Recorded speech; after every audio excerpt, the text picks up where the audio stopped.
Assalamualaikum warahmatullahi wabarakatuh. Teman-teman sekalian, hari ini kita mulai bincang-bincang di organisasi Rumah Sakitan DKI Jakarta, yaitu IRJAM. Kita akan mencoba untuk membahas masalah-masalah di rumah sakit di era COVID ini. Apa sih yang masyarakat harus tahu sehingga pada waktu mereka pergi ke rumah sakit di era COVID ini, di mana mereka mungkin tertular oleh COVID, tidak salah. Tidak perlu dia harus memutar-mutar ke sana ke sini untuk mencari tempat perawatan. Karena tidak semua pasien COVID itu harus dirawat di rumah sakit. Nah, untuk itu ini ada Pak Fajarudin. Beliau akan bertindak sebagai moderator dan ada Pak Yanuar yang akan menyampaikan masalah-masalah apa tentang rumah sakit tersebut. Nanti ada Dr. Ruli, kemudian ada Dr. Marta Bumi untuk saling berbagi tips-tips apa saja yang bisa kita jalankan. Silakan Pak Fajarudin. Baik, terima kasih Pak Kusmedi. Bapak Ibu sekalian, kini saatnya kita berbincang-bincang terkait penanganan COVID. Kita tahu sama-sama bahwa 2 minggu belakangan ini angka keterisian ruang ICU, ruang isolasi di rumah sakit itu meningkat tajam. Dan 1 minggu belakangan ini, beberapa rumah sakit sudah penuh dan overload. Imbasnya adalah banyak pasien yang antri di IGD untuk mendapatkan ruang perawatan isolasi ataupun ICU.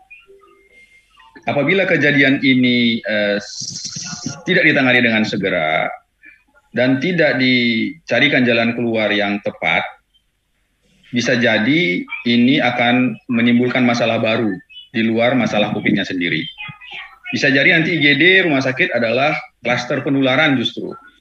Ya, jadi Bapak Ibu sekalian, bincang kita malam hari ini terkait dengan bagaimana pasien itu harus dilayani di IGD, bagaimana kriterianya, terus apabila tidak tertangani di IGD, apa yang harus dilakukan, dan seperti apa sih penanganan pasien-pasien COVID yang tidak perlu ke rumah sakit dan harus isolasi mandiri di rumah.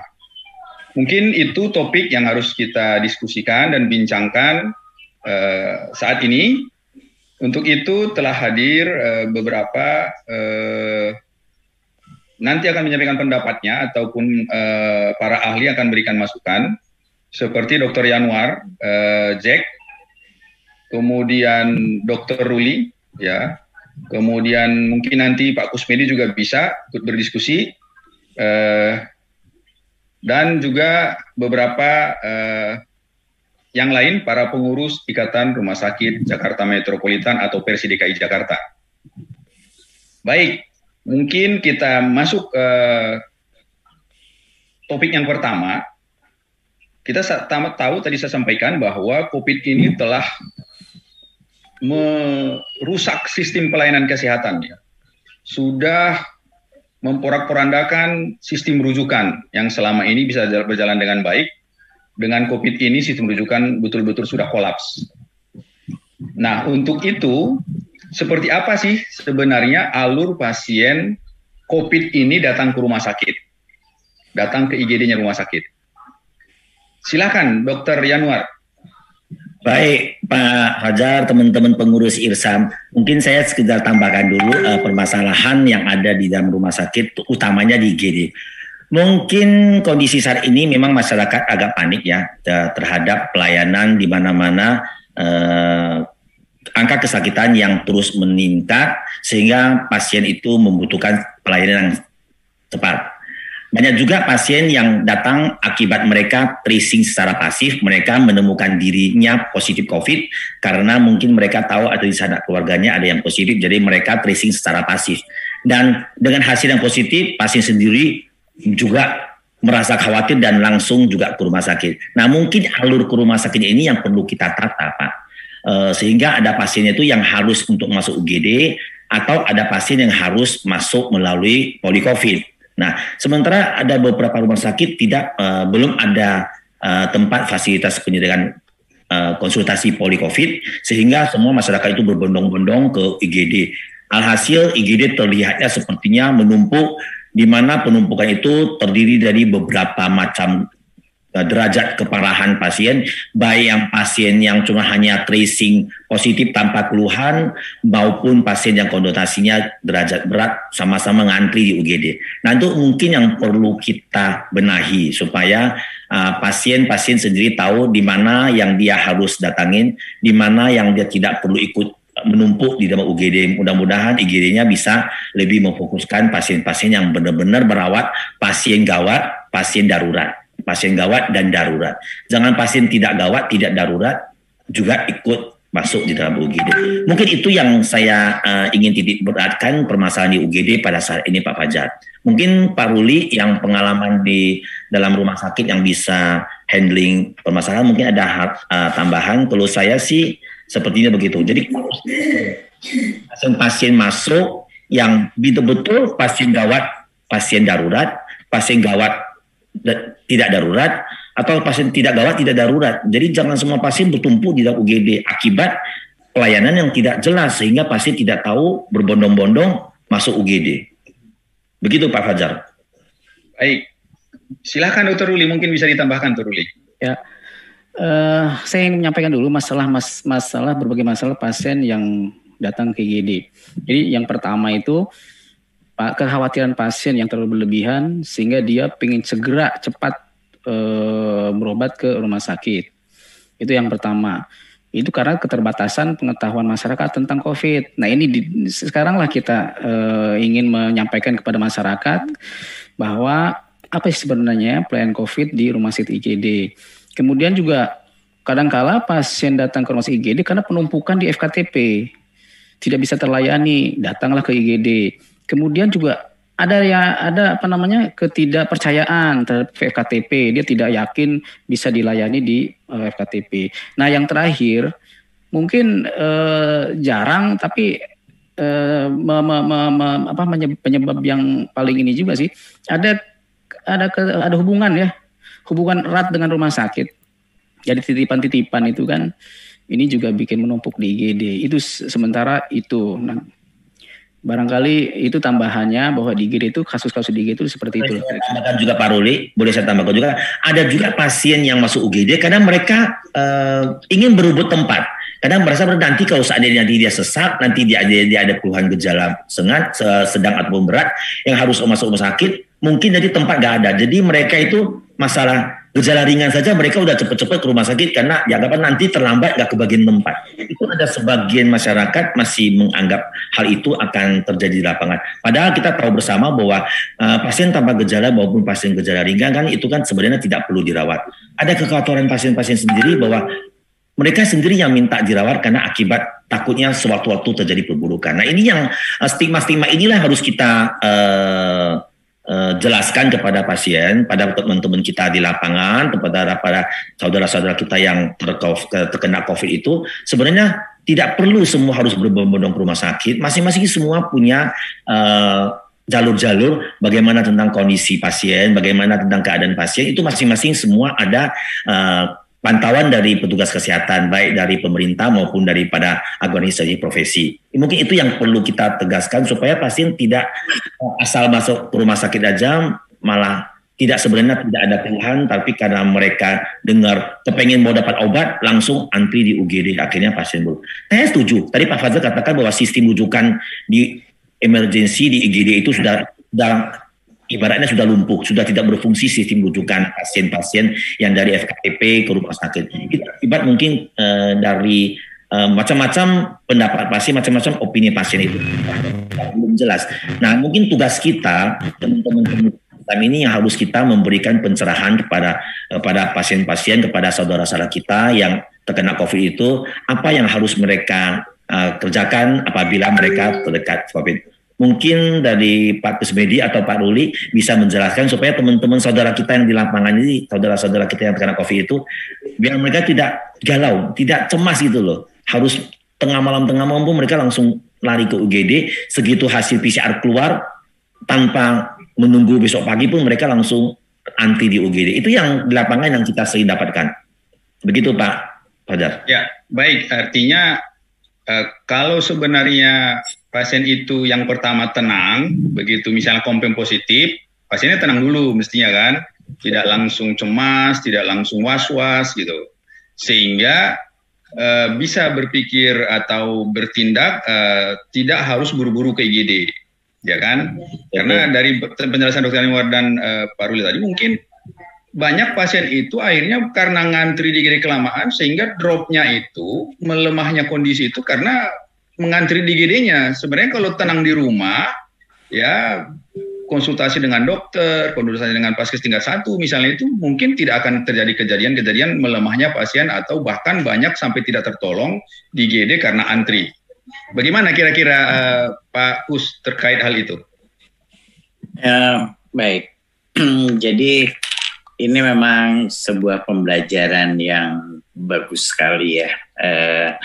Bagaimana menjadi seorang pasien ataupun keluarga pasien ketika kita mengalami masalah terkena atau terindikasi kemungkinan kena COVID. Yang pertama, pasien dan keluarganya harus tenang. Karena COVID itu sebenarnya 85% lebih itu adalah sembuh sendiri. Dia adalah self-limiting disease. Jadi hanya sekitar 10% yang orang harus masuk rumah sakit. Dari 10% itu kira-kira sekitar 10-15% dia harus masuk ke ICU. Karena beratnya penyakit. Tetapi umumnya tidak ada yang langsung tiba-tiba dia harus masuk ke ICU. Umumnya sih tidak ada. Nah, ketika sudah masuk di ICU, itu yang menjadi masalah. Hampir 70% orang meninggal di ICU tidak bisa sembuh karena kegagalan pernafasan. Karena kita tahu bahwa virus COVID ini menyerang pada sistem pernafasan manusia. Walaupun ada efek-efek lain lagi, misalnya pada sistem darah. Nah, apa yang harus dilakukan oleh keluarga ketika ada kita atau mungkin keluarga kita yang mengalami hal tersebut? Pertama, kita harus menenangkan diri. Kita berdoa, kemudian kalau mempunyai kerabat dokter atau mempunyai teman dokter atau ada puskesmas terdekat atau klinik terdekat, silakan menghubungi atau menelpon. Tapi orang yang sakit sebaiknya jangan dibawa. Kalau terpaksa harus pergi, entah itu ke klinik, entah itu puskesmas atau rumah sakit, keluarganya lakukan protokol 3M yang benar.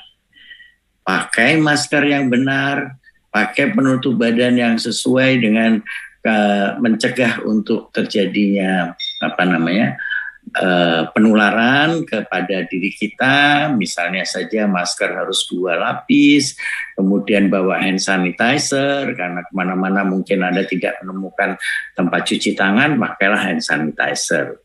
Juga dengan baju, usahakan baju jangan yang kaos, usahakan baju yang licin, sehingga kalau toh ada kuman menempel, dia mungkin bisa lepas dari sana. Jadi itu hal-hal yang perlu diperhatikan, walaupun itu sederhana, tetapi itu juga harus menjadi keamanan buat kita. Bagaimana dengan keluarga yang sakit tadi? Yang sakit di rumah, masukkan dalam satu kamar tersendiri. Kalau kita punya kamar tersendiri, pasang masker untuk dia. Karena yang bersangkutan kita belum tahu apakah dia positif ataupun dia negatif. Tapi bisa saja tanda-tandanya sederhana, seperti batuk pilek, kadang-kadang panas, kadang-kadang tidak ada tanda-tanda itu. Tanda-tandanya hanya seperti meriang-meriang, nggak enak badan, kadang-kadang linu-linu di badannya, kadang-kadang sampai tidak bisa mencium, biasanya itu sudah lanjut, biasanya awal tidak sampai seperti itu, kalau sudah sampai ke sana biasanya umumnya lanjut. Nah, kita tenangkan juga kepada yang bersangkutan untuk tidak gugup. Ikuti saja protokol-protokol itu, dan banyak sekali Bapak Ibu bisa download di internet. Banyak sekali protokol-protokol yang harus dilakukan untuk orang-orang yang terkena seperti itu. Nah, apabila kejadian itu pagi, Bapak atau Ibu bisa mencari tempat untuk pemeriksaan. Kalau ada PCR, lebih bagus PCR. Kalau tidak ada, bisa menggunakan antigen. Tetapi Bapak Ibu harus tahu bagaimana cara membaca itu semuanya. Kalau orang itu baru hari ini kemasukan virus, dilakukan pemeriksaan, umumnya masih negatif. Tapi kalau ditunggu misalnya 3 atau 4 hari, kalau PCR, kalau dia positif, pasti dia positif. Tidak mungkin negatif. Tapi kalau dia antigen, hari ke-4, hari ke-5, kadang-kadang masih bisa negatif. Jadi kalau antigen positif, sudah pasti dia positif. Tapi kalau dia negatif, belum tentu negatif. Jadi dia harus dikonfirmasi dengan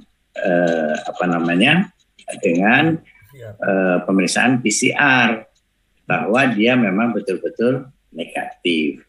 Nah, kita sampai sini dulu. Karena berikutnya akan kita carikan teman kita yang dokter spesialis supaya bisa menjelaskan lebih jauh bagaimana sih jalan penyakit itu kepada manusia dan apa yang perlu dilakukan. Apakah betul harus kita langsung pergi ke IGD atau kita bisa cukup di rumah. Saya rasa seperti itu Pak Fajar. Kita akan ketemu lagi pada pembicaraan yang kedua. Baik Pak Kusmedi, terima kasih. Jadi Bapak Ibu sekalian, dari beberapa perbincangan tadi, baik Dr. Yanuar, Dr. Ruli, Pak Kusmedi, bisa kita tarik kesimpulan bahwa ketika kita, keluarga kita, atau siapapun konfirmasi positif, kalau dia masih pakai rapid antigen, harus dilanjutkan dengan PCR untuk kejelasannya. Dan ketika kita mendapatkan hasil rapid antigen reaktif dan dilanjutkan dengan PCR yang hasilnya positif, konfirmasi positif, yang pertama kita harus tenang dulu, ya. Nah, kalau di rumah ada ruangan untuk isolasi mandiri, silahkan yang konfirmasi positif tadi di kamar tersendiri, misah dengan keluarga yang lain. Sementara keluarga yang lain nanti bisa mencari tempat konsultasi seperti apa, apakah itu nanti di fasilitas tingkat pertama, ataupun ke tempat saudara atau rekan yang orang kesehatan untuk mendapatkan langkah selanjutnya seperti apa. Mungkin itu yang penting kita harus tenang dulu, jangan langsung stres, ya, jangan langsung cemas, dan jangan juga langsung pasien itu dibawa ke rumah sakit. Karena tadi Dr. Yanuar sampaikan ada beberapa kategori yang pasien datang ke IGD, ada yang gawat darurat, ada gawat tidak darurat, dan kategori-kategori yang lain. Mungkin itu diskusi dan bincang kita kali ini, ya, karena ini bincang yang pertama. Nanti kita akan teruskan dengan topik-topik yang lain yang menyangkut bagaimana penanganan pasien COVID-19 untuk mengurangi, untuk menghindari terjadinya antrian dan crowded dan bahkan sampai kolapsnya pelayanan kesehatan di gawat darurat rumah sakit. Demikian bincang pertama ini, ya, sampai ketemu di bincang berikutnya. Mudah-mudahan kita tetap sehat, ya, tetap terapkan protokol kesehatan dengan ketat, tingkatkan disiplin, ya. Jangan lupa kita terus berdoa agar kita terhindar dari pandemi COVID-19 ini. Demikian, terima kasih. Saya kembalikan kepada Pak Ketua Irsam untuk menutup bincang pertama ini. Silakan, Pak. Terima kasih Pak Fajar. Jadi besok kita akan tampil kembali, kita akan hadirkan beberapa teman dokter spesialis yang bisa menjelaskan tentang penyakit ini seperti apa, dan tidak perlu Bapak dan Ibu khawatir dengan masalah-masalah tersebut.